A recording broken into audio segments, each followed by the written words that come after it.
오늘 오후에 이 자리에 나온 모든 분들을 예수님의 이름으로 환영합니다.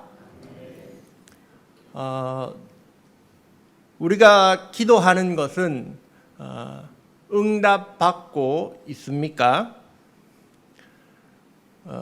기도할 때 응답 잘 받죠?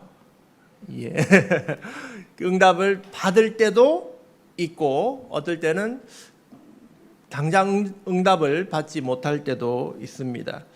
어쩌면 신앙의 초창기 때보다 신앙의 연수가 더 오래될수록 구하는 것이 응답받지 못하는 것은 아닌가 그런 느낌이 들 때도 있습니다. 그런데 예수님은 오늘 우리에게 말씀하시기를 뭐라고 얘기하시는가 하면 구하라, 찾으라, 문을 두드려라 라고 말씀하십니다. 그래서 예수님께 구하면 받을 것이고 찾으면 찾아낼 것이고 문을 두드리면 열릴 것이라고 약속하고 있습니다. 몇 주 됐습니다. 몇 주 전에 어떤 일이 있었냐면 교회 오후 예배가 마치고 한 집사님이 정리하는 중에 핸드폰을 잃어버렸다고 오신 거예요. 그래서 핸드폰을 잃어버렸구나. 그러면 제가 전화해 드릴까요? 왜냐하면 그분 전화번호를 제가 가지고 있으니까 전화해 드릴까요? 했더니 무음으로 해놨다는 거예요. 그래서 전화를 해도 핸드폰이 안 울린다는 거죠. 그래서 그분이 본당 2층에도 계셨고 교육관 3층에도 계셨고 식당에도 계셨고 해서 제가 혹시나 하는 마음에 2층에 한번 다시 가서 후레쉬로 한번 키면서 2층을 한번 살짝 살펴보았습니다. 혹시 울리진 않지만 전화를 발견할 수 있을까 싶어서 한번 전화도 해봤습니다. 그런데 그때 드는 생각이 어떤 생각이 들었냐면 구하라. 그러면 주실 것이요. 찾으라. 그러면 찾아낼 것이요. 문을 두드리라. 그러면 너에게 열릴 것이라는 이 말씀이 생각나는 거예요. 지금 핸드폰 찾아야 되는데 어떻게 한다고요? 기도하는 거야. 하나님께 하나님 핸드폰 잃어버렸습니다. 이 핸드폰 찾게 해주십시오. 라고 기도하면서 이제 찾기 시작한 것이죠. 안타깝게도 2층을 찾았지만 찾지 못했습니다. 그래서 2층에서 이제 계단 내려가면서 보니까 그 집사님이 또 저기 성가대실 쪽으로 할렐루야 연습하는 대로 가시더라고요. 그래서 이 전화를 또 한번 해보자. 그냥 답답한 마음에 전화를 했어요. 그랬더니 웬걸 그 집사님이 전화를 받으시는 거예요. 그래가지고 아니 집사님 어떻게 됐습니까? 남편이 갖고 있었어요. 그러시는 거예요. 그래서 폰을 찾았습니다. 구하라 주실 것이요. 찾으라 찾아낼 것이요. 문을 두드리라 너에게 열릴 것이니 말씀이 성취가 된 것이죠. 여러분 이게 우스운 얘기일 수도 있습니다. 그런데 이 말씀을 생각하면서 기도하면서 제가 같이 찾으니까 그 핸드폰을 찾았을 때 어떤 느낌이었냐면 이야 기도가 이루어졌구나. 말씀이 이루어졌구나. 그러한 감동이 있었던 거예요. 그러한 기쁨이 여러분들에게도 있기를 축복합니다. 예수님은 왜 우리에게 구하라 주실 것이다, 찾으라 찾아낼 것이다, 문을 두드리라 열릴 것이라고 말씀하셨는가? 사실은 우리 마음속에 어떤 마음이 있냐면 의심하는 마음이 있어요. 구하라고는 하는데 내가 이걸 구했는데 안 주시던데 이런 마음이 있어요. 그래서 구해도 안 주는데 왜 자꾸 구하라고 하시는가? 오늘 그 얘기를 하려고 하는 겁니다. 오늘 본문에는 두 가지 이야기가 등장합니다. 친구에게 밤중에 떡 3덩이를 빌리러 온 사람의 이야기와 아버지가 아들에게 생선과 달걀을 주는 그런 이야기입니다. 예수님은 이 이야기를 통하여 우리에게 무엇을 가르쳐 주시는가 하면 구하는 기도, 간구의 기도를 가르쳐 주고 계십니다. 내용을 한번 파악해 보면 먼저 떡 3덩이를 구한 친구의 이야기입니다. 중동 지역 그쪽은 환대 문화입니다. 손님이 찾아오면 잘 환대하고 맞아들이는 것이 아주 중요합니다. 또 그쪽 동네는 날씨가 덥기 때문에 서늘할 때 저녁 때쯤에 이렇게 찾아오는 손님들이 있는 거예요. 그러다 보니까 친구가 여행 갔다가 밤에 찾아온 것이죠. 밤에 찾아와서는 이야기하기를, 야 친구야 배고프다, 뭐 먹을 것 없나, 이렇게 얘기한 거죠. 그래서 그 친구는 자기도 이제 잘밤에 먹을 것 없고 이 배고픈 친구가 찾아왔는데 안 되겠다, 옆집에 있는 다른 친구에게 가서 떡을 좀 빌려와야겠다, 떡 3덩이만 좀 빌려와야겠다 해서 다른 친구에게 찾아갑니다. 문을 두드리죠. 여보게 집에 있나? 똑똑똑똑 이렇게 두드립니다. 어땠을까요? 처음에는 반응이 없는 거예요. 그래서 계속 두드립니다. 여보게 집에 있나? 여보게, 누구지? 하면서 이제 그 기척을 알아차리는 거죠. 여보게 날쌔, 혹시 집에 떡이 있으면 3덩이만 좀 빌려주게. 갑자기 여행 간 친구가 찾아왔는데 대접할 게 없네, 떡 좀 빌려주게, 이렇게 간구하는 겁니다. 근데 이 말을 들은 옆집 친구는 생각해 보십시오. 자려고 다 누웠고 불도 끄고 애들도 침대에 들어갔는데 갑자기 문 열어달라고 옆집에서 찾아오니까 마음이 상하는 거죠. 너무한 거 아니야? 이 밤에 찾아와? 내일 아침에 찾아도 되잖아, 이런 생각이 들었겠죠.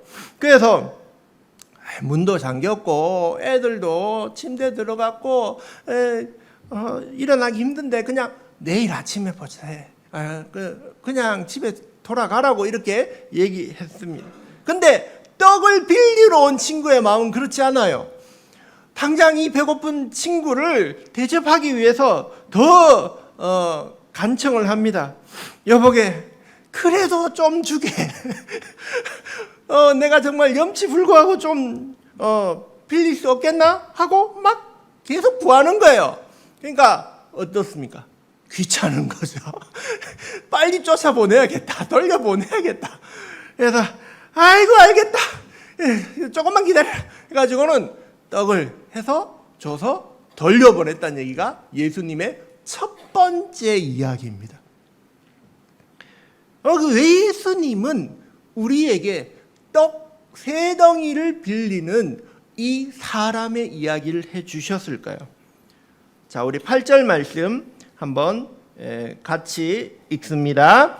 내가 너희에게 말하노니 비록 벗됨으로 인하여서는 일어나서 주지 아니할지라도 그 간청함을 인하여 일어나 그 요구대로 주리라.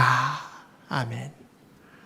예수님께서는 우리에게 이 이야기를 통하여 너희가 이런 것들 저런 것들을 기도해야 된다라는 기도의 내용을 가르쳐 주시는 게 아니라 기도를 어떻게 하는가, 기도의 방법을 가르쳐 주고 계십니다.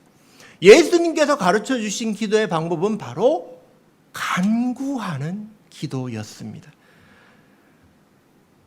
기도는 크게 내용으로 따지면 4가지로 나뉩니다.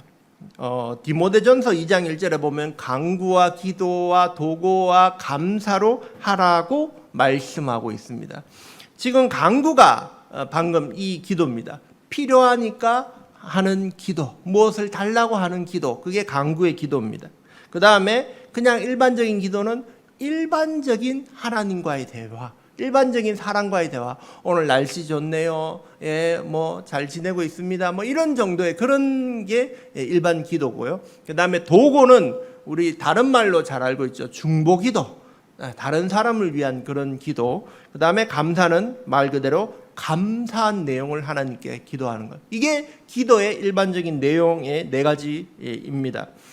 그런데 오늘 누가복음 11장에서는 예수님께서 우리에게 어떤 기도를 가르쳐 주셨냐 하면 간구의 기도를 가르쳐주고 계시다는 것이죠. 우리가 오늘 읽지 않은 누가복음 11장 1절에서 4절에는 주기도가 나옵니다. 주님 가르쳐주신 기도가 나옵니다. 예수님께서 기도를 하고 돌아오셨어요. 그러자 제자 중에 하나가 얘기하죠. 예수님, 우리에게도 세례 요한처럼 기도문을 좀 가르쳐 주십시오. 기도를 가르쳐 주십시오. 그러면 우리가 그 기도를 잘 따라하겠습니다. 해서 기도를 가르쳐 달라고 합니다. 그래서 가르쳐 주신 기도가 주기도예요. 이게 마태복음하고 조금 차이가 있는데 여기 누가복음에서는 나오는 기도는 5가지가 나옵니다. 아버지여 이름이 거룩히 여김을 받으시오며, 하나님의 이름이 거룩히 여김이 되기를 구하는 기도입니다. 두 번째, 하나님의 나라가 임하시며 임하기를 구하는 기도예요. 또 우리에게 일용할 양식을 주시옵고 일용할 양식을 구하는 기도예요. 그리고 죄를 용서해 주시고 죄 용서를 구하는 거죠. 그 다음에 유혹에 빠지지 않게 해달라고 구하는 기도입니다. 그러니까 5가지 다 뭐예요?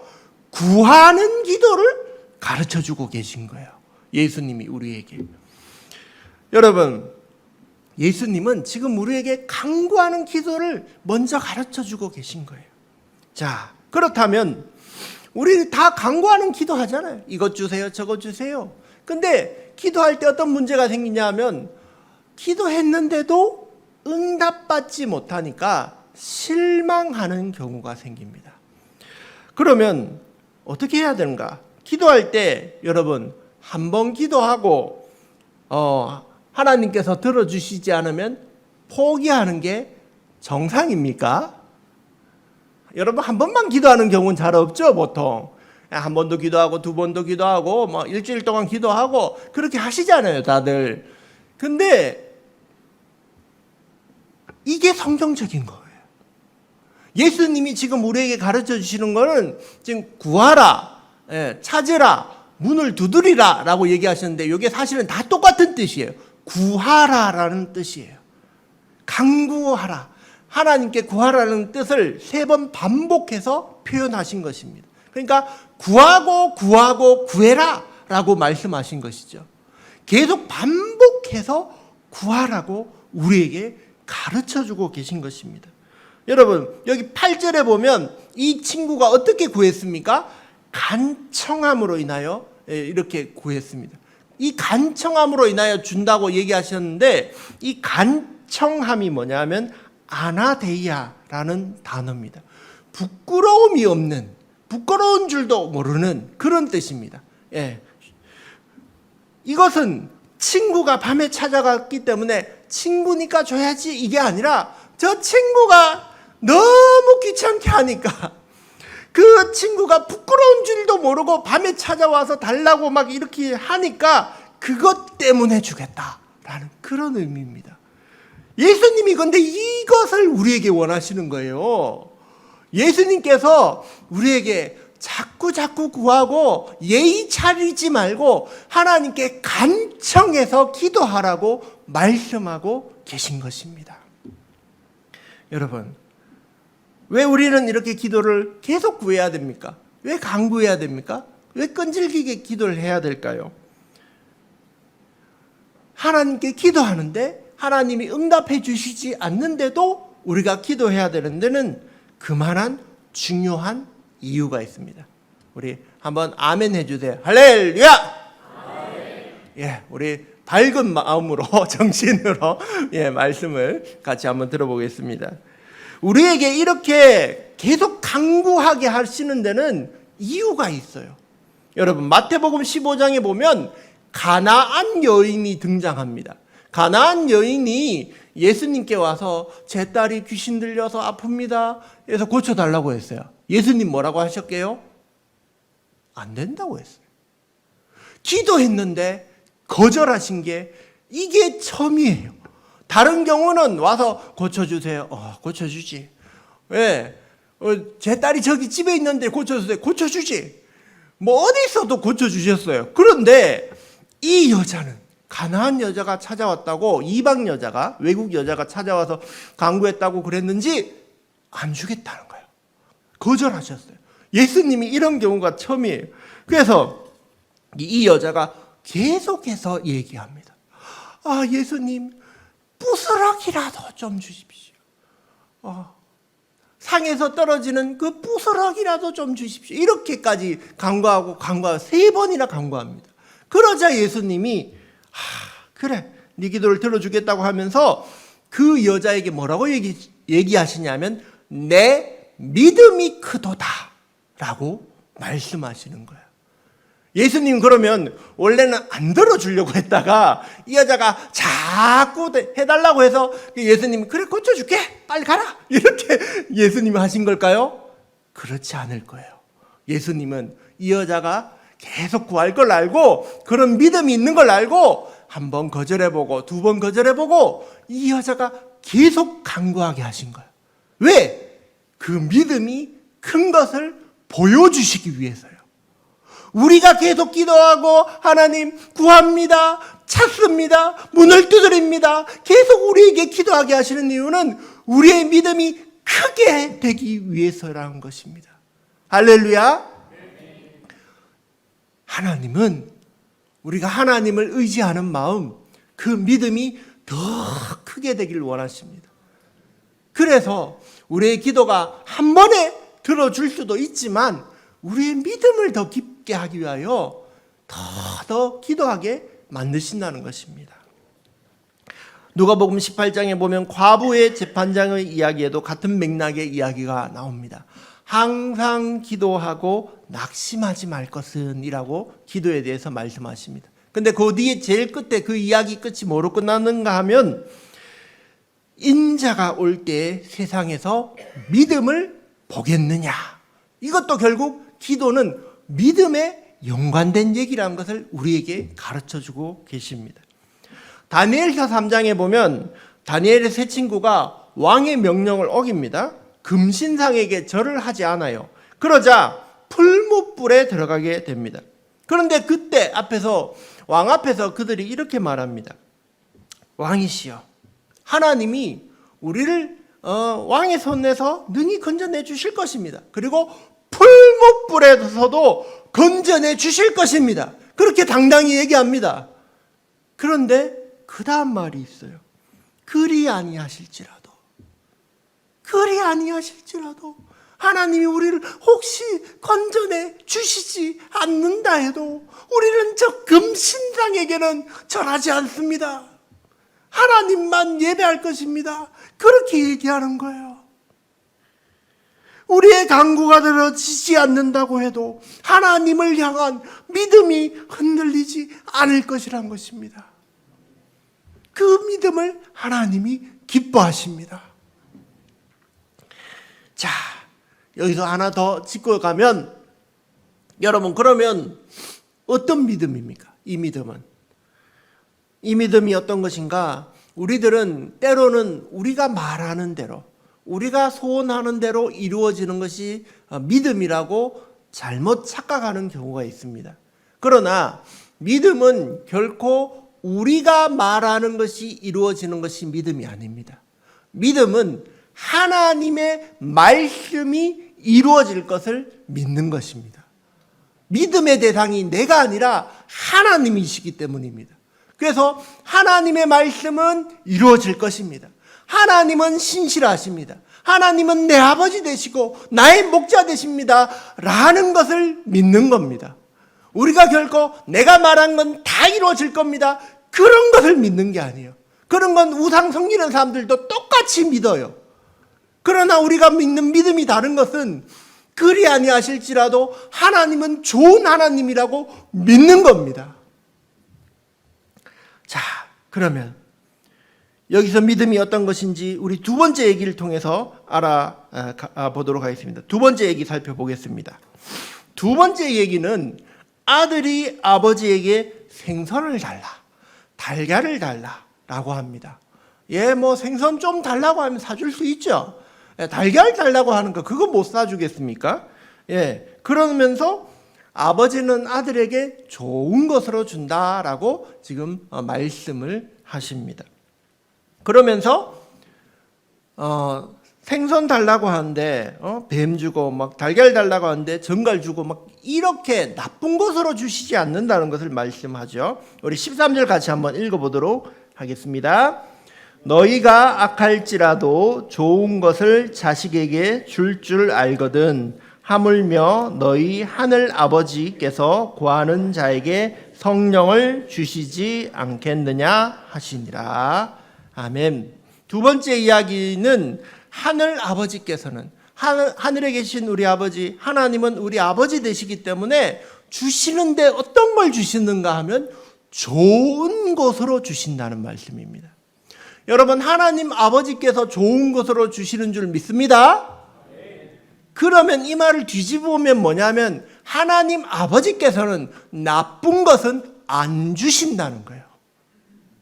우리가 강구했는 것 중에도 우리가 이것 주세요 저것 주세요 할 수 있잖아요. 근데 그 중에 안 좋은 것도 있을 수 있지 않습니까? 그러면 안 좋은 것은 안 주실 수도 있다는 거예요.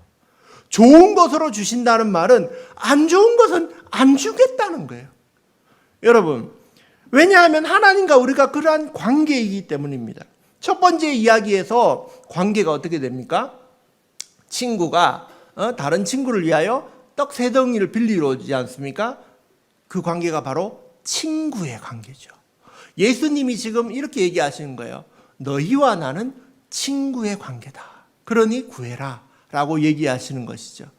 예수님이 요한복음 15장 15절에 이렇게 얘기하셨어요. 너희를 종이라고 하지 아니하리니 너희를 친구라 하였노라. 예수님 우리를 친구로 삼아 주셨어요. 여러분 친한 친구에게 밥 좀 사도 막 그렇게 얘기하지 않습니까? 제 친구 중에 하나가 서울 사는데 그 친구가 대학교 때 다닐 때 뭔가 약간 조금 어려웠어요. 그래서 일주일에 한 번 저한테 오더니 짬뽕밥을 사달래요. 그래 뭐 짬뽕밥 사줄 수 있지 친구인데. 그래서 짬뽕밥 사줬어요. 그랬더니 저희 장례식 때 아버지 장례식 때 서울에서 내려오더라고요. 그래서 친구면 좋은 걸 주는 거예요. 친구라도 그 친구가 필요한 게 뭔지 알고 좋은 걸로 준다는 거예요. 만약에 친구가 야 친구야 내가 너무 술이 마시고 싶다. 술 한 잔 사도 그러면 정말 믿음이 좋은 친구라면 안 사주겠죠. 그게 정상이잖아요. 친구 관계라도 나쁜 거면 안 준다는 거예요. 그런데 아버지의 경우에는 더 하잖아요. 아버지가 보고 인생 살아온 경험을 볼 때 얘가 지금 이게 필요한가? 그걸 생각하는 거죠. 보고 7살짜리 딸이 아빠 내가 너무 소꿉놀이가 하고 싶어. 날카로운 칼 좀 사주고 도마도 좀 사줘. 그러면 좋아 우리 딸 하면서 사주나요? 그런 아버지가 어디 있어요? 아버지가 뭘 준다고요? 좋은 것으로 주시는 거예요. 그래서 7살 딸에겐 절대 진짜 칼을 주지는 않습니다. 하지만 20년 뒤에 이 딸이 시집을 간다면은 아버지가 좋은 칼로 세트로 사서 준다는 것이죠. 그게 이야기입니다. 두 번째 이야기에서 예수님은 말씀하십니다. 하나님은 우리 아버지 되신다. 그래서 좋은 것으로 주신다. 하나님의 선한 아버지이심을 믿는 것이 우리의 믿음입니다. 자, 여러분 하나님이 선한 아버지이심을 믿으십니까? 갑자기 뭐 또 출연료가 나가겠지만 우리 집에도 아들이 있어요. 우리 집 아들이 있어서 뭐 소소한 걸 달라고 해요. 뭘 달라고 하면 여기 식탁이 이렇게 있으면 아들이 이쪽 구덩이에 앉고 제가 여기 앉고 아내가 저기 앉고 물 주전자는 여기 놔둬요. 그 물컵이 이렇게 있는데 아들이 뭘 달라고 하냐면 물을 달라고 그러죠. 자기는 여기 있고 주전자는 여기 있고 제가 여기 있으니까 물을 달라고 하는데 아빠 물 주시옵소서 이렇게 얘기한 적이 없어요. 아버지 물 좀 주시옵소서 이렇게 절대 얘기하잖아요. 그러면 이상한 놈이죠. 보통 뭐라고 얘기합니까? 물! 물이면 되죠. 뭐 아빠는 왜 불러요? 옆에 있는데. 그래서 물 가잖아요. 근데 그것도 안 해요. 그러면 컵을 들고 예. 그러면 물 달라는구나 해서 물 주전자를 들고 콸콸콸 따로 줍니다. 어느새 요즘은 그래서 물 주전자가 컵이 비어 있으면 내가 알아서 그냥 따로 드리고 있어요. 이게 아버지와 아들의 관계예요. 하나님이 우리를 지켜보고 계시는 거예요. 물 달라고 해도 주고 그냥 아버지께도 주고 그냥 바라만 봐도 물 달라는 거구나 알고 주신다는 거예요. 그게 하나님 우리 아버지세요. 출연료는 나중에 집에서 주겠습니다. 자, 마지막으로 하나님 아버지는 우리에게 좋은 것을 주시는데 제일 좋은 것으로 주시길 원하십니다. 무엇을 주시는지 원합니까? 13절 마지막 후반부에 보면 하늘 아버지께서 구하는 자에게 성령을 주시지 않겠느냐. 여러분, 하나님께서 주시는 것 중에 제일 좋은 게 바로 성령님이에요. 성령님이에요. 그래서 여러분이 기도하면 성령님을 주세요. 성령님은 어떤 분인가 하면 우리가 때로는 뭘 구해야 될지 모를 때도 있지 않습니까? 뭐 이걸 달라고 해야 될지 저걸 달라고 해야 될지 모를 때가 있어요. 로마서 8장 26절에 보면 우리는 마땅히 빌바를 알지 못하나 오직 성령이 말할 수 없는 탄식으로 우리를 위하여 친히 간구하시느니라 약속하셨어요. 우리가 빌바를 알지 못해도 뭘 간구해야 될지 알지 못해도 성령님이 내 안에서 말할 수 없는 탄식으로 기도하고 계시는 거예요. 그런데 그 성령님이 오시면 우리가 기도하는 무엇을 위해서 기도해야 될지 고민할 필요가 없어요. 성령님이 알아서 기도해 주시는 거예요. 여러분, 그러한 사람들 되시면 좋겠습니다. 간구하십시오. 우리 주님께서 가장 좋은 것으로 주실 줄 믿습니다. 성령으로 주실 것입니다. 마지막으로 제가 글을 하나 읽어드릴 텐데요. 이 글은 김유비 목사님이라는 상담하시는 목사님이 쓰신 글입니다. 이번에 다니엘 기도에 한 16일 차인가 15일 차에 간증하시는 목사님이에요. 제가 읽어드리겠습니다. 나의 자녀야, 너의 복받친 감정으로 말과 울음이 뒤섞인 기도를 나는 귀 기울여 들었단다. 내가 무슨 말을 했는지조차 기억나지 않아도 걱정하지 말거라. 너의 진심을 안다. 너의 기도에 응답할 것이다. 너의 기도를 평가하지 말거라. 나는 수준 높은 기도를 원하지 않는다. 엉엉 울다 끝나는 기도라도 나는 알아들을 수 있단다. 어린아이 같은 너의 기도를 나는 기뻐한단다. 내게로 나오거라. 내가 너를 위로할 것이다. 사랑한다. 나의 자녀야. 그 목사님이 매일 이런 글을 적어서 이 메일로 보내주시는 서비스가 있어요. 그래서 제가 그걸 가입했는데 이 글을 보내주셨어요. 여러분, 이게 하나님 마음입니다. 하나님께서 이렇게 우리를 위로하시고 눈물만 흘려도 우리가 뭐 필요한지 알고 다 채워주실 줄 믿습니다. 그렇게 하나님 아버지께 기도하며 나가는 저와 여러분이 되시기를 예수님의 이름으로 축복합니다.